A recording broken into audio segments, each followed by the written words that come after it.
Good morning. Good morning and welcome to our Columbus Chamber of Commerce's Government Spotlight. We're focusing on LinkUS, the new plan sponsored by COTA to help move us around the Columbus region with much more ease and efficiency. I'm Don DePiro, your president and CEO of the Columbus Chamber of Commerce, and I'd like to thank all of you for joining us this morning. Our sponsors this morning, without whom we couldn't put on such a great event, are Spectrum and the law firm of Voorhees. Thank you for underwriting this event. I'd also like to thank Des Bryant. Des is our Vice President of Government Relations at the Chamber, does a fabulous job, and is responsible for this event this morning. Thank you, Des. Now I'd like to bring to you Jason Kirschner. Jason is Associate Vice President with Charter Communications. Jason, welcome. Thank you, Don, and good morning, everyone. It's great to be with you virtually today. On behalf of Charter Communications, you probably know us as Spectrum. We are honored to continue our partnership with the Columbus Chamber and happy to sponsor today's event. This topic regarding transportation, mobility, and connections is certainly important to us. With close to 2,000 employees in the Central Ohio area, in Columbus and surrounding areas, we certainly understand the importance of moving our employees to and from work and entertainment and healthcare, and look forward to today's discussion. With that being said, I again appreciate the opportunity to be here and am happy to now introduce Patrick Harris, who is the Vice President for External Relations for COTA for today's presentation. Patrick? Thank you, Jason, and thank you to Spectrum for their sponsorship today. And also just want to say a really hearty thank you to the Columbus Chamber, especially Don and Des, for their leadership on this issue and helping us share this in front of your membership, but also being such a positive voice for COTA and the work we do in the economic development sector and connecting people to jobs. So I'm excited today to present to this group the LinkUS initiative, which is now known as Issue 47, as we just received notification last week that we have our ballot number. So while I'm not on the campaign side, I'm on the official side of what the issue is. I've been here at COTA for 6 years, and about 99% of my role has been focused on getting us to this point. So really excited to know that we have an issue number. I'm going to run through some slides here and my talking points, really looking forward to answering questions from this group and having a discussion with Derek and Sandy here today. So this November, Central Ohio voters will have a chance to support Issue 47, one of the most significant economic development initiatives in our region's history. Known as LinkUS, this initiative will create a dedicated funding stream for modernized rapid transit, sidewalks, and bikeways to stimulate our economy and accommodate the wave of population growth that is already coming to this region. The Central Ohio Transit Authority, known as COTA, with the support of the business community, local governments, and nonprofit sector, has placed Issue 47 on the ballot, asking to increase COTA's share of the local sales tax by half a penny, from 0.5% to 1%. Residents of COTA service territory, which includes Franklin County and portions of surrounding counties, so very small portions of Union, Delaware, Licking, Fairfield counties, will all be able to vote on this issue. When we look at talking about raising from 0.5% to 1%, let me put that in perspective. Cuyahoga County, Cleveland, has a transit tax at 1%, and in Cincinnati, the SORTA has a transit sales tax at 0.8%. So in Columbus, the fastest growing city in the state, we're at a detriment from a funding source. Currently, COTA is funded at 0.25% permanent sales tax, and on top of that is 0.25% temporary. We'll be replacing the 0.25% temporary, hopefully in November, with a new 0.75, which increases the total tax to 1%. And again, it's half of a penny. If approved, the 0.5% sales tax will generate approximately $190 million annually, and that is leveraged against $800 million in federal funding through 2050 for transit and neighborhood mobility infrastructure. So through 2050, about 4.3 billion will be dedicated to the creation of rapid transit corridors through densely populated job centers. You'll see in this map here, the dark blue, West Broad, East Main, and Northwest are the currently identified corridors. The financial plan allows us to build as many as 5, potentially more, but at least 5 rapid transit corridors.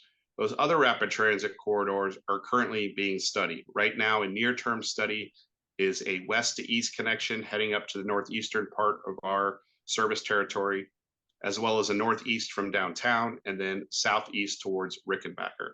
So right now we're in design on 3 of the corridors. The West Broad is reaching 90% design. East Main will be reaching 60% design, and Northwest is just now getting under design.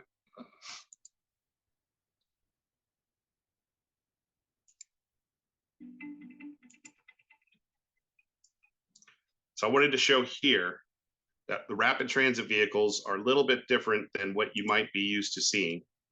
Sorry, this is the wrong video that was linked in here. Let me skip to the next slide here. It's always good to see our mayor. That's right. So as mentioned, the vehicles, that the way they operate with BRT is much like what you'd see with light rail. So it operates in dedicated traffic lanes. It also has synchronized traffic lights. So as the vehicle approaches a traffic light, that light will stay green for the transit vehicle. And what you see here on this video that's paused here on the bottom is rail style boarding platform. So what you might be used to if you use COTA today is the bus coming down, leaning in, and you step on. This is more like you would see at a train platform where you just walk or roll straight onto the vehicle. The vehicles are actually longer as well. These are articulated vehicles, similar that you see in other cities with large transit systems. They have the capacity to hold as many as 60 to 70 people. They'll also arrive more frequently. Typically, our service today is at best every 15 minutes, sometimes at worst every hour, and sometimes somewhere in between. These would arrive more frequently.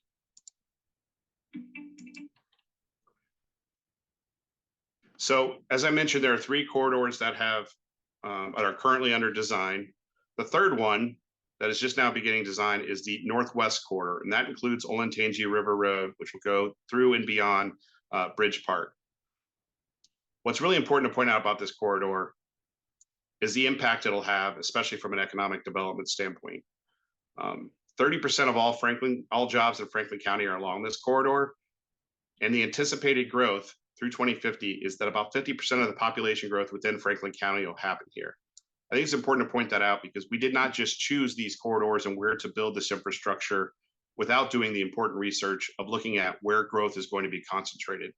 You've probably heard of the zone-in issue on Columbus's side and how we're making some zoning changes. This will help us ensure that the transit-oriented development or the housing that comes along with the LinkUS plan will be built along these corridors. This makes transit much more attractive to people who are living along the corridors and make it much more attractive for them to use. So about 1.6 billion of the total program will be dedicated to more than 500 miles of new sidewalks, multi-use paths, and bikeways that will create new connections for cyclists and pedestrians throughout the region. Central Ohio is expected to have more than 1 million new residents by 2050, and these residents will need alternatives to single occupancy cars to get to work. And then about 1.3 billion will be dedicated to additional transit improvements, including new on-demand transit service, which I can get into more later, new fixed route lines, and increased frequency and service hours on existing lines. By 2050, COTA will provide 45% more transit service than it does today, including up to 8 new on-demand zones to connect workforce to transit. 45% increase in transit service by 2050 means more of what you see COTA today, but also increased rapid transit, the corridors that I'm talking about. The on-demand zones, if you've seen COTA Plus vehicles riding around the region, we have piloted COTA Plus in Westerville, Grove City, and in South Columbus. This type of on-demand transit looks much like what you see with an Uber and Lyft, but it's actually run by COTA. It's $3 to ride. It operates within a specific zone. If it connects you to a transit stop, there's no cost whatsoever. But we've seen increased ridership in usage of this type of transit, and something we want to feature more as part of this plan.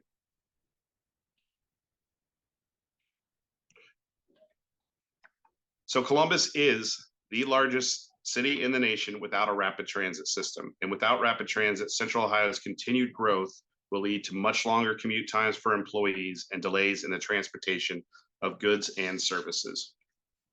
I want to hang out here for a second on workforce, because I think it's a really important issue related to what we're trying to accomplish here. The inconvenience of long commutes and unreliable transportation options will make workforce recruitment even more challenging. The lack of a reliable transportation system will also put the Columbus region at a competitive disadvantage to attract further investment. A faster, reliable transit system is a necessity for today's emerging young workers, some of whom are entering the workforce without a driver's license. Businesses need a variety of mobility options for their workers, including rapid transit lines, on-demand transit, which I just mentioned, late night and early morning service, because part of this plan includes COTA moving to potentially 24-hour service at some point in the near future, and safer bikeways. In addition, modern clean energy transit vehicles traveling in these dedicated lanes that rarely stop for traffic lights will be an attractive mobility option for many commuters, especially those whose jobs offer limited or expensive parking. You mentioned the driver's license aspect. More and more younger folks are choosing not to get their driver's license when they become available to. The cost of car ownership is increasing, is skyrocketing, up to $730 for a new car payment, $500 roughly for a used car payment. The cost to own, maintain, insure a vehicle continues to get more expensive. And so providing other mobility options to our workforce is really critical. Establishment of these first three corridors, as we mentioned, will improve access to almost 400,000 jobs here in the region. Some of those jobs are in major employment centers that are well suited for mobility center facilities, such as the one we are opening this year in Rickenbacker. This facility will provide a transit access point for Rickenbacker's 35,000 jobs, while also providing access to childcare, healthcare, and food. This same model can be created in other job centers, including the area around Intel. Every $1 billion invested in public transportation supports approximately 50,000 jobs, and every $10 million invested in public transportation yields at least 30 million in increased business sales. I want to talk a little bit about some peers as well. Minneapolis, their rapid transit corridors have sparked $16 billion in investment and more than 52,000 new homes near the corridors. I mentioned the idea of transit-oriented development. That is something that this plan focuses on as well. So I think we'll see similar returns here in Columbus. What's really important to point out is these 52,000 new homes actually happened on just 3% of their region's land. So we're talking about density here and the ability to build up rather than out. Not too far away in Cleveland, the Cleveland RTA invested $200 million in a single rapid transit corridor in 2008, which has yielded about $9.5 billion in economic return and 13,000 new jobs along Cleveland's health line. The share of the local sales tax dedicated to COTA now is at 0.5%, which is less than the sales tax dedicated to local transit in Cuyahoga County and Hamilton counties, both of which have fewer residents than Franklin County. So more people there and less transit. That's a dichotomy we need to change. So that wraps up here the presentation portion of this. Looking forward to answering questions here. Derek, we're really excited about issue 47 and what it can mean to businesses and residents in Central Ohio. I'm going to turn it over to you. Thank you for presentation, and we're certainly excited for issue 47 and what it's going to bring to our community. I'm Derek Clay. I'm vice chair of the board of directors for the Columbus Chamber of Commerce, and want to welcome everybody to the discussion this morning. You just heard from Patrick Harris with COTA, and Sandy Doyle Ahern from EMH&T is going to be joining us as well. So Columbus has a tremendous business climate. We all know that this region is growing exponentially. But we've had one area that we've been behind our peers, and that's transportation. COTA does a great job with the resources that they have and has expanded into innovative offerings for on-demand service, but we haven't put that same level of resources into our transit system as other major metropolitan areas. As a result, it's not as easy as it should be to navigate the community without a car. And that's something that you just heard Patrick talk about.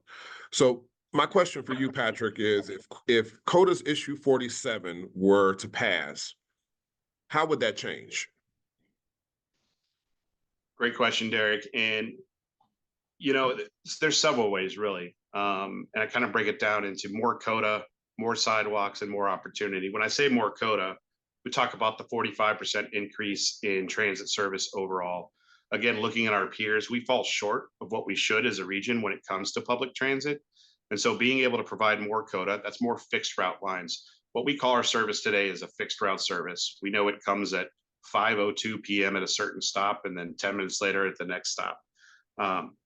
One of the challenges we face at COTA, and I appreciate saying we're doing the best we have with the resources, because that's exactly where we're at right now, and we're pretty limited in those resources. And so the first thing issue 47 will do will provide us more resources to fix some of the challenges we have today. To get people off the roadway and into transit vehicles, it's really about frequency. And so we need to increase that frequency, and part of that 45% is increasing the frequency of our current fixed route system, as well as introducing new lines. There is, for instance, a demand for people to commute from Hilliard to Ohio State. There's a high concentration of Ohio State employees in Hilliard. So part of the plan would be creating a new line that would connect people directly from Hilliard to Ohio State. So from the transit perspective, it's better and more COTA. It's the introduction of rapid transit for the first time in this region. And again, we're the only ones in the country, or the largest city in the country, without rapid transit. And then that on-demand piece for COTA, which I mentioned as before, we'd like to expand those zones, and they've proven, as we've piloted in 3 different areas, that they could become a really important part of our system. So that's the transit piece. Then we're talking about the connectivity. 96% of transit users walk to the transit stop.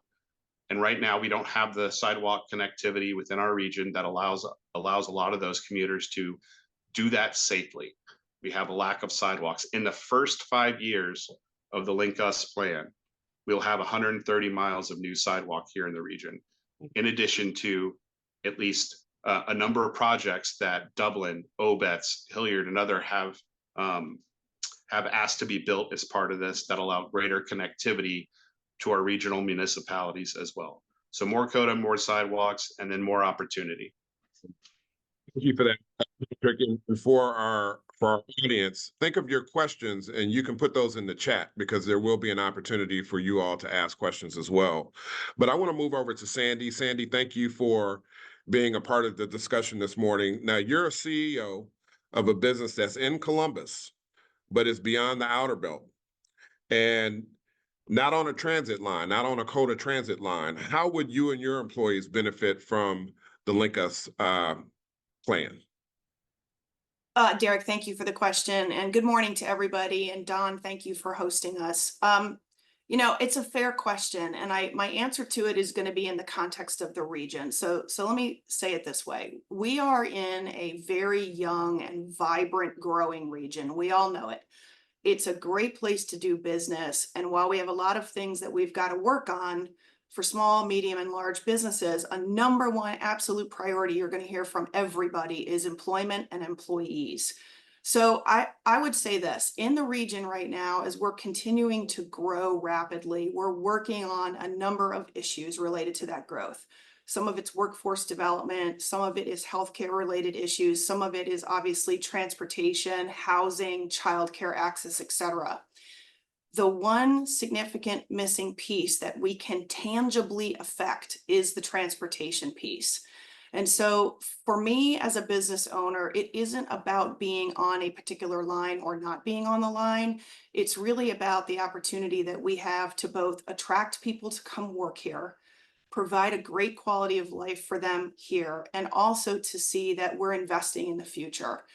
I think the truth is, honestly, as a business owner, I'm not sure it will ever affect me directly that much, but I know 20 years from now, the region is going to be significantly better if we provide options and opportunities for people. So that's a big driver for me.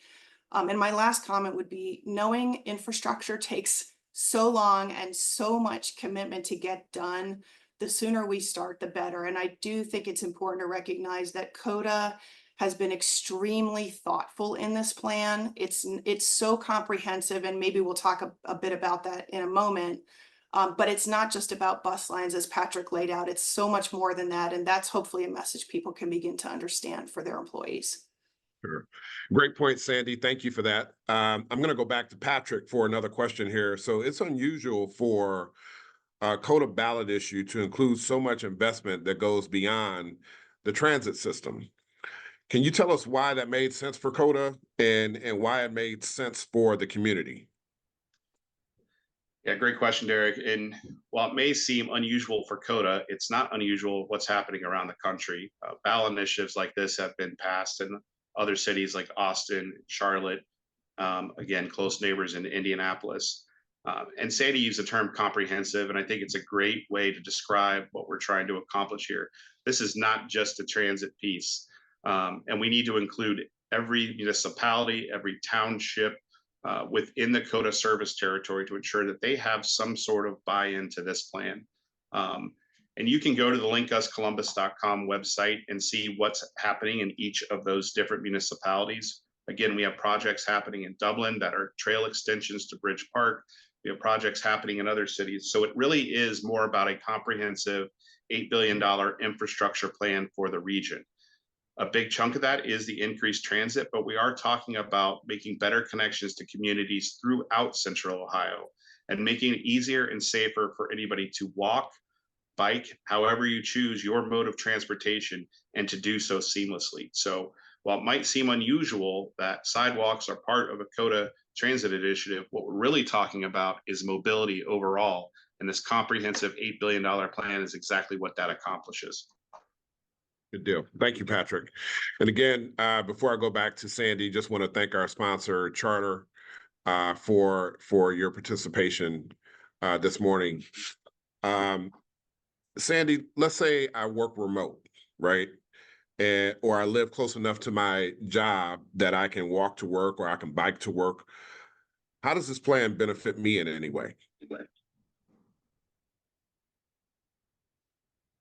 think you're on mute, Sandy.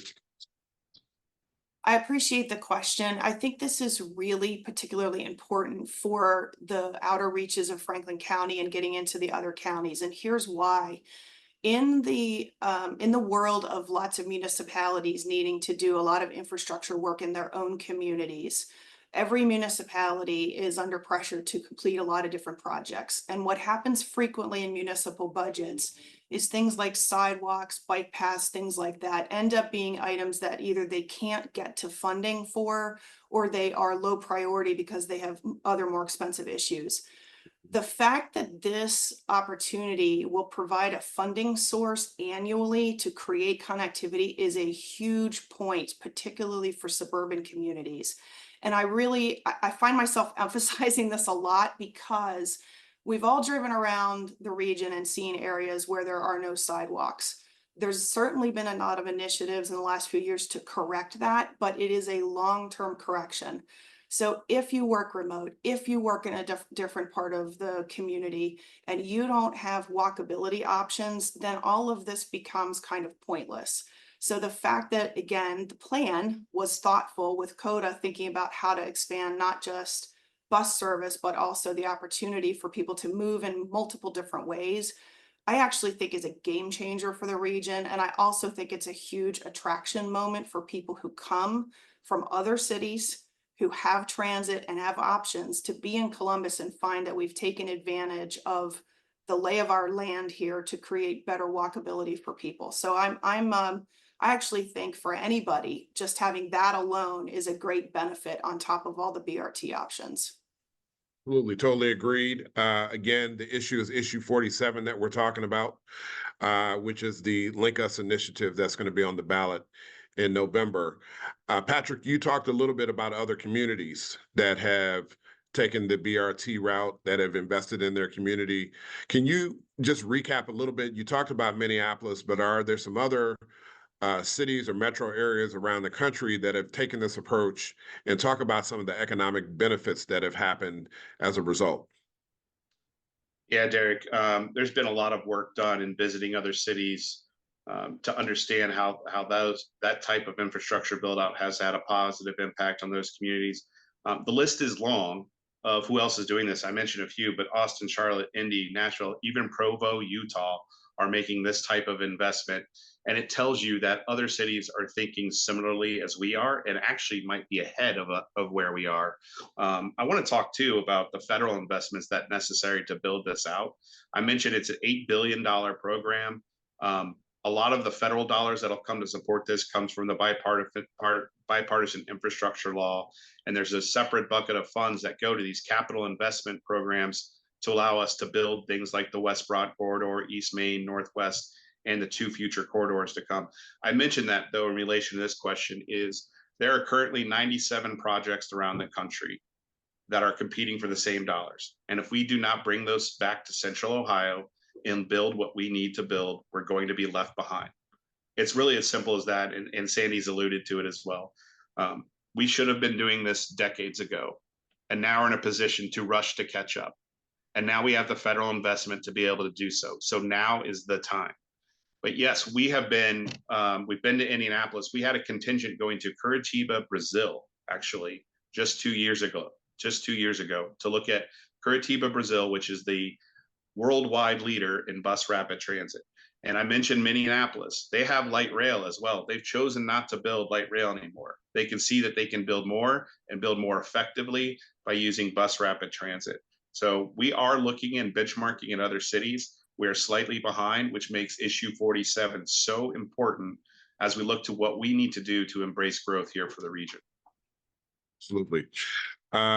Before we get to our audience questions, I got one last question for both you, Sandy, and Patrick. So, when issue 47 passes on November 5th, what are you most excited about? Want me to jump in, Patrick? You want to go? Yes, please. So I appreciate the question, Derek. I think it's great that you're even asking about excitement. So I am really personally excited about one particular thing that Patrick very briefly touched on that I want to come back to, and that's related to the development opportunity. So again, as an employer, and I suspect a lot of people on this meeting will share a similar concern, we're repeatedly hearing from our employees and from people who we're hiring from outside the region that they're having a really difficult time finding a place to live. Again, working on housing issues, this is a big issue for us. But what I'm hoping will be a dot connector for everybody is that as we build out the transit network, it has been shown over and over and over in multiple cities that we have a build it and they will come scenario. So if we have transit opportunities, BRT lines, more accessible and frequent bus service, what happens then is an opportunity to connect all the things we've talked about: more housing, more childcare access, more retail access, more healthcare access. So I think what I'm really excited about, truthfully, is not only to see this pass to make us a better city from a transit standpoint, but to be a real shot in the arm around correcting the housing supply problem we have right now. And it is significant.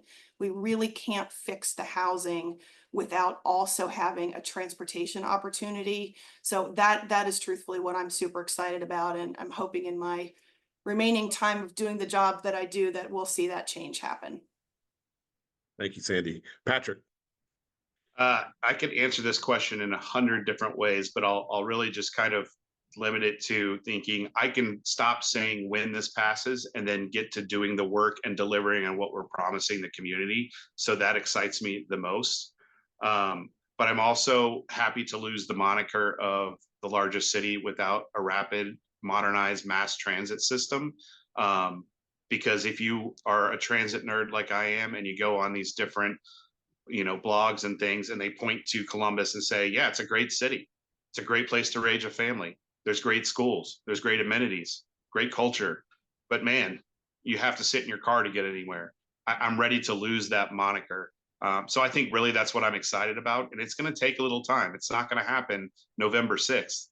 But to be able to allow the community to bless us with this investment and let us be out and build it and do what we think is right and really needed by the community really excites me. You, Patrick. Thank you, Sandy. Everybody, let's give them a virtual hand clap. You can go down to the React button and hit that clap. And thank you for your participation on the panel. We are going to go to some questions from the audience. And if you have questions, feel free to put those in the chat. I will randomly take questions, and Sandy and Patrick, if you're able to take a few questions, and then we'll move forward. All right. So the first question comes from Carol McCorkle. The focus of the project will be on suburbs and affluent neighborhoods rather than working class neighborhoods, correct? I'm going to give that one to you first, Patrick. Yeah, I couldn't disagree with that question anymore. Honestly, if you look at West Broad Street and East Main Street, much of the community, much of the residents along those communities are in depressed economic areas. There's a slide that I don't have in my presentation that looks at no-car households. And much of the no-car households, and it might surprise people, but 40% of people in Franklin County do not have access to a vehicle. But if you look at how success measurements are displaced around Franklin County, if you look at West Broad Street, you look at East Main Street, those are actually areas that could really be really use this type of investment. So I disagree that it's really focused on affluent neighborhoods rather than working class neighborhoods. In addition, where COTA exists today is in working class neighborhoods. And when we talk about 45% increase, we're talking about an increase in frequency for those fixed route lines. We're talking about an increase in opportunity for people who are already using COTA to be able to get to our city more easily, more quickly. So I encourage, I'm not sure it looks like Carol was posting that. I encourage you to go to linkuscolumbus.com. I encourage you to read the community action plan, which is really baked in equity, and look at the other partners who are supporting what LinkUS accomplishes. And I think that might change your opinion on what you're hearing about this initiative. Patrick, Sandy, did you want to comment, or should we go on to the next question? Well, I guess I'd only add one thing. Again, in a short period of time that we have this morning, there is so much going on around this topic. And actually, it is, in fact, the case, what Patrick just said. There's also connection opportunities being discussed right now with education institutions and particular neighborhoods. So it is, in fact, the opposite. But I also would say, remember, part of the plan is to talk about increased service in multiple areas as well. And so it isn't just thinking about what's out there today. It's actually a focus on much more extensive service across the region and in the heart of Columbus in particular. Absolutely. Thank you. We're going to go to our next question from Sam. LinkUS and Zone In are tightly linked. We need more affordable housing. We're courageously taking the first step, but the second step, LinkUS, is critical. Can we discuss the important connection between Zone In and LinkUS?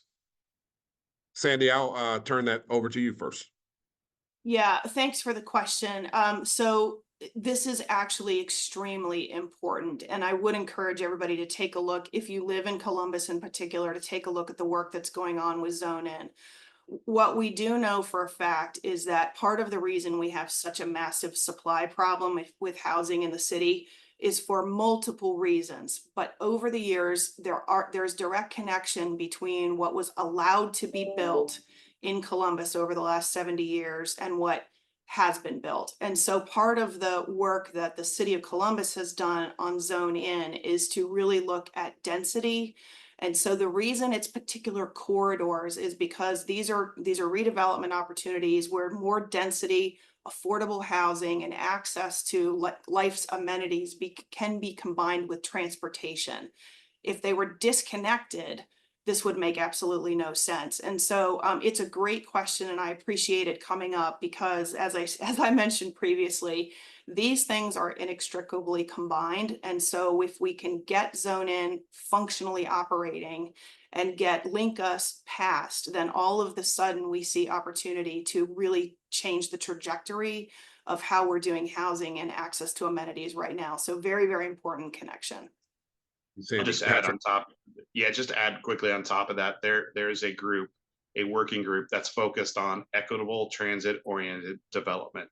And none of the development that'll come out of that plan, which will be introduced by the end of the year publicly, nothing that comes out of that plan could be done without the zone-in work being done. So they are directly linked. It will transform the community as far as being able to create dense, affordable, transportation-based housing, which is so badly needed for us to continue to attract the workforce here to make our region more sustainable.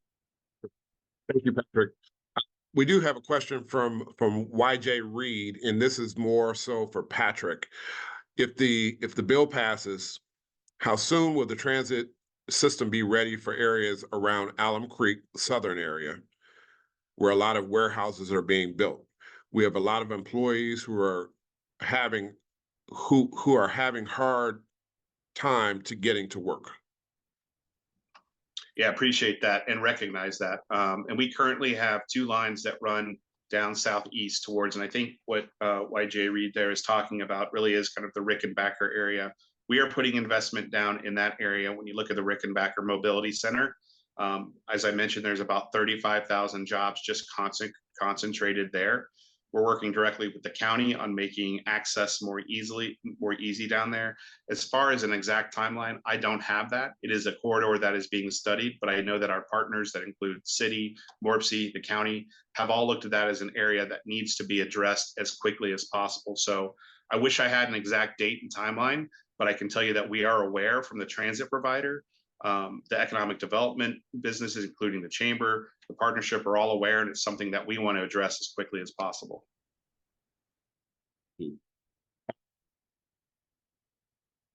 Question here from Jason Messick. Are there cost comparisons in a one-page document for LinkUS versus commuting and traditional bus lines to give potential users?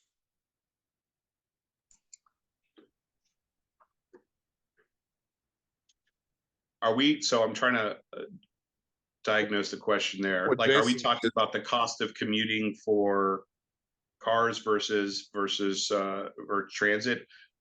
Jason, I will point you to this real quickly. So we have a great website with a ton of reference materials. Again, linkuscolumbus.com. If you do not find the answer to your question there is an ability to submit a question, and we respond to those as quickly as possible. There are a lot of one-pagers on LinkUS. As far as directly addressing commuting and traditional bus lines, I don't know if we have that directly, but if you could clarify the question and send that to us, happy to respond.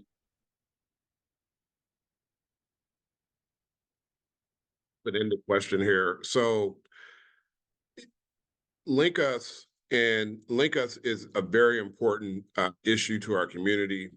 The suburbs will benefit from this as well. Can you all just give your synopsis of how you feel this is going to enhance not just Columbus, but the greater region around the city of Columbus, the suburbs, the communities that are outside of the metro area? And I'll start with Sandy. Yeah, and Patrick, I don't know if this is on the website, so correct me if I'm wrong, but one of the most helpful visuals is actually a map of the region that shows the opportunity for connectivity in the sidewalk and bike path world, as I was talking about earlier.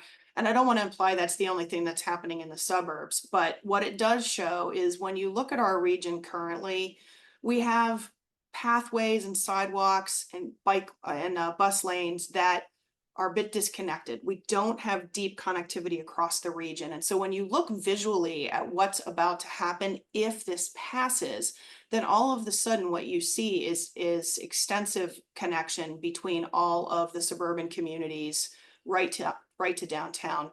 I do think also that it's important to recognize there are big job centers in a lot of the suburban communities. And so the additional bus service and the on-demand service, which really hasn't been touched on a whole lot, actually is kind of amazing. If you think about the opportunity to expand on-demand service where it makes sense to do it, then all of a sudden people who have different work schedules, who have different needs, may be in a better position to move about the region.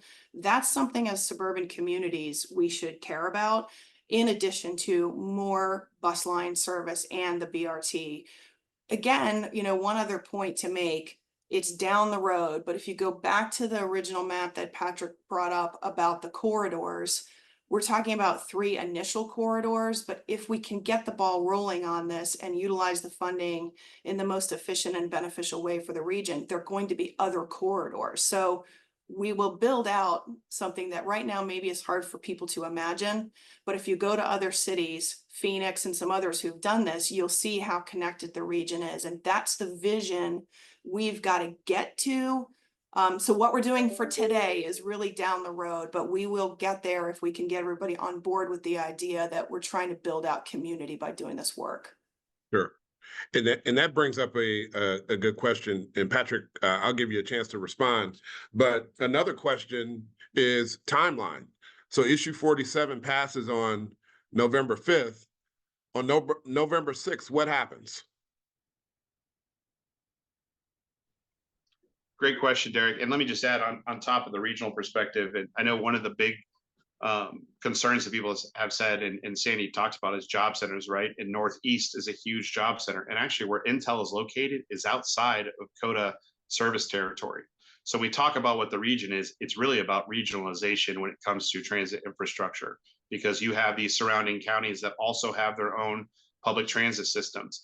Part of LinkUS allows us to create end-of-line connections, end of the routes that we take to be connected to other transit systems, to be able to transition people onto them and make those connections into other areas.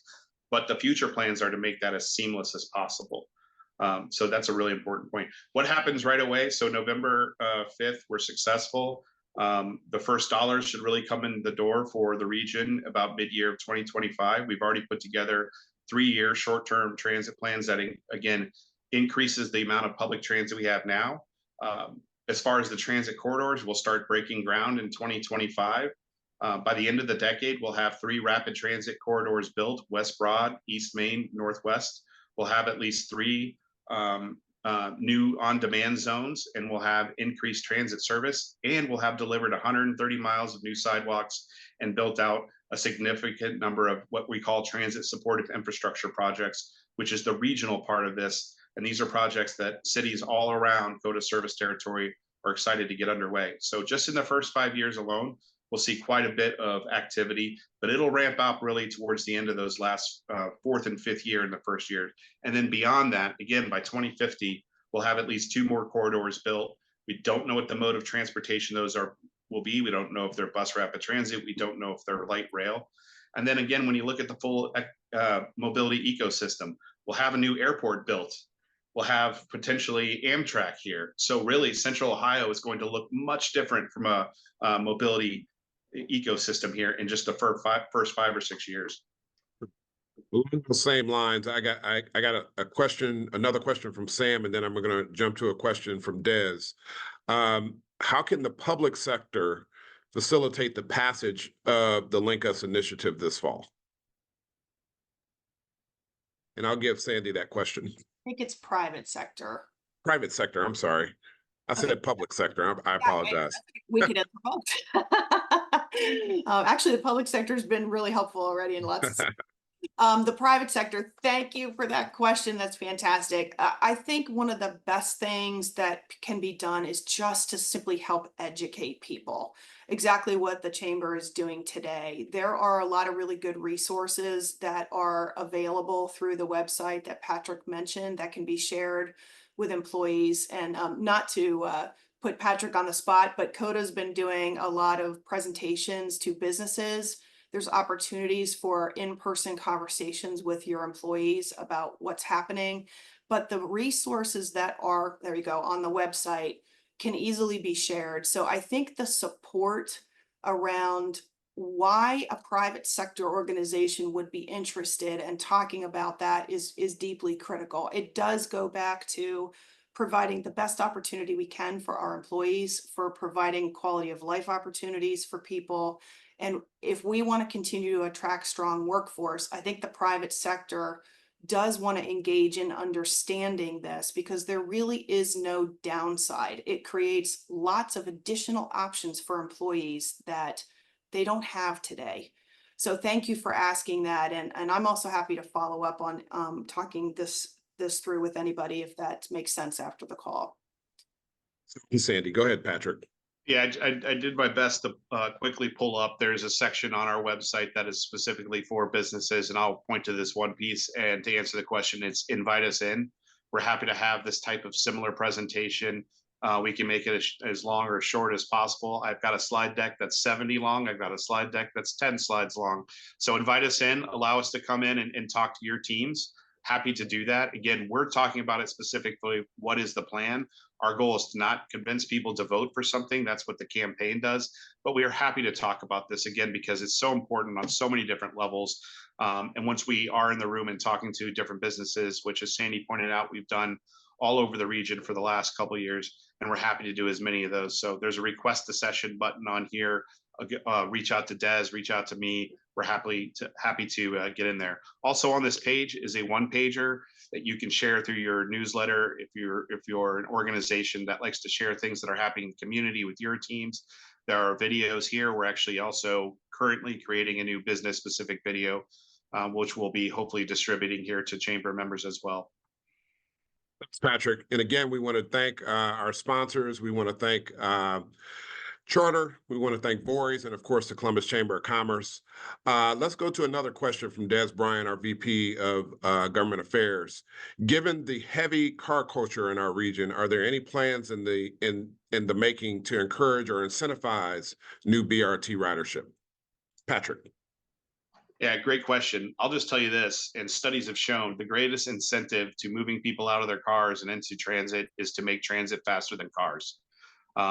Let's be honest, we're a Midwest city in the country that invented the car, and they make cars cooler and better than they've ever had before. So we're up against a really stiff competition. But I'll also point to this. There's a great image that shows a stacked up traffic, could look like I-71 at 5 o'clock at night.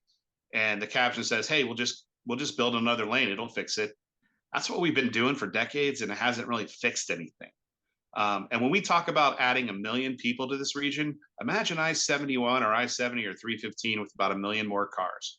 So I think if we can build the infrastructure, which is what LinkUS and Issue 47 will do, and we can make your commute time faster than it can be on a car, and it's in dedicated lanes, and it feels like what you're used to in other large metropolitan cities, I think people will be ready to ditch their cars. So the greatest incentive is for us to modernize what we have today.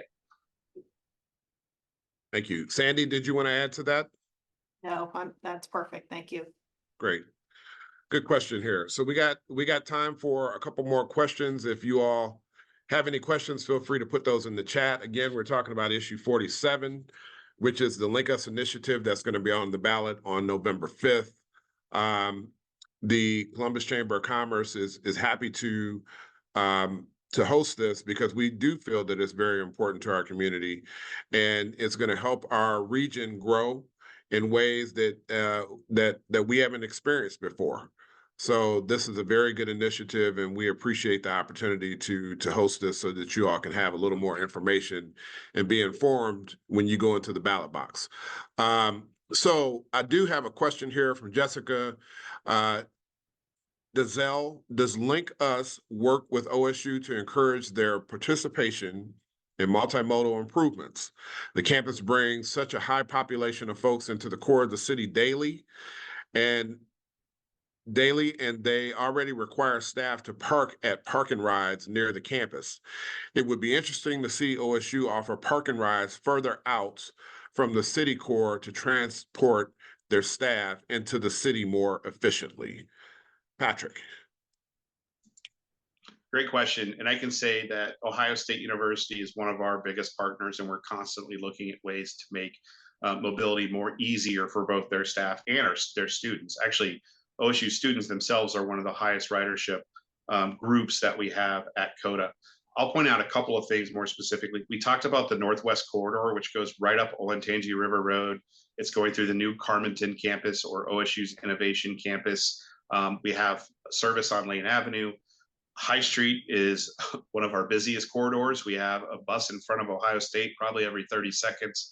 So there is connectivity to Ohio State. Where we have to be better is making that connection at the COTA stop to getting people into campus. And that's where things like COTA Plus are really critical. And we've been talking with the Wexner Medical Center about introducing COTA Plus service there, as well as to the broader campus. So again, I don't have a timeline on this, but I can tell you we have constant contact with OSU to how to build a better mobility ecosystem, as well as Ohio State having a position on our board of directors. So anything that Jessica, you want to share, I encourage you to reach out to Trudy Bartley, who's on our board. She's a great voice for Ohio State as well, but I can tell you that the work is coming. I turn it over to Des Bryant. Are there any closing remarks that you all would like to say, Sandy and or Patrick? I would I just got one more question too. Go ahead. Go ahead. Is there a question? Let's do the question and then we'll talk about closing remarks and then we'll turn it over to Des. So this is the last question. And this is from Steve Koch. I feel the majority of Franklin County residents are unaware of the awesome benefits the LinkUS initiative will bring to the region. What plans does the team have between now and November 6th to get the word out? Great point, Steve. And so again, on the official side, which is COTA, the city, the county, MORPC, and groups like this, it's just been all about engagement really for the last couple of years, but ramping up hard here in 2024. I think you'll hear more of a much broader shotgun message after the Labor Day holiday from the unofficial side, which is the campaign side. So I can't comment too much about what they're up to, but I think what you're talking about as far as bringing everybody up to speed on this, as far as the vast public, there will be much more starting as early as next week. For us, it's been engaging groups like this and then asking you to help create some of that conversation. I can also say on the official side, much more engagement with earned media opportunities are coming down the pipeline. And so there's a lot happening in market from the official side, but the unofficial campaign side is really going to take over that messaging here in the not too distant future. Thanks, Patrick. Sandy, closing thoughts. I just want to say thank you to everyone for being interested to hear about this. And to Patrick's point, if you would help us share the message, it is important because as much as there can be activity around these kinds of meetings, word of mouth and the truth telling about what this is really all about, being educated about it is really, really important. So thank you for taking the time. And I definitely encourage you to take advantage of the resources that are available on the website. Thank you, Sandy. Patrick. Just again, thank you. I hope everybody takes a chance to visit the website, linkuscolumbus.com, learn a little bit more. Again, invite us in. Happy to have conversation at your businesses, but really thank you for the opportunity to discuss this more. And it really is time for us to modernize what we don't have here in Central Ohio, which is a modern rapid transit system. Thank you. And on behalf of the board of directors at the Columbus Chamber of Commerce, I want to thank both you, Sandy, and Patrick for your participation this morning. And thank you to the audience for your active participation in such a pivotal initiative that we're going to vote on in November in issue 47. At this time, I'm going to turn it over to our Vice President of Government Affairs, Des Bryant, who has been very instrumental in putting this program together. So thank you, Des, for your participation, and also thank you, Don, for your leadership. Des. Thank you, Derek, and thank you, everybody. I just wanted to mention, Patrick did mention about a delegation that went to Curitiba, Brazil. And I would say I was a part of that delegation. And aside from Curitiba being a beautiful city and also a sister city of Columbus, they have a very robust rapid transit system. And I think they started it back in the early 70s. And so it's very far along, very efficient.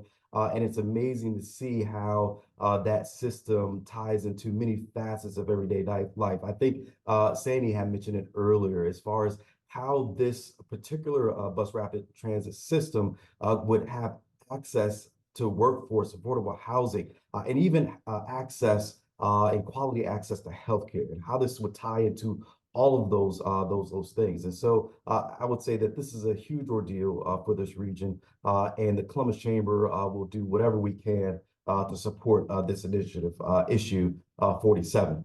So with that being said, I want to thank our presenter, our moderator, and our panelists for their knowledge and participation in this morning's Government Spotlight webinar. I would say if you enjoyed today's program, would like to revisit the conversation because it has been recorded at a later date, be sure to keep an eye out on your email. You should receive a link to this recorded program within, I believe, the next 24 hours. But on behalf of the Columbus Chamber, we want to thank you for your support for this Government Spotlight series.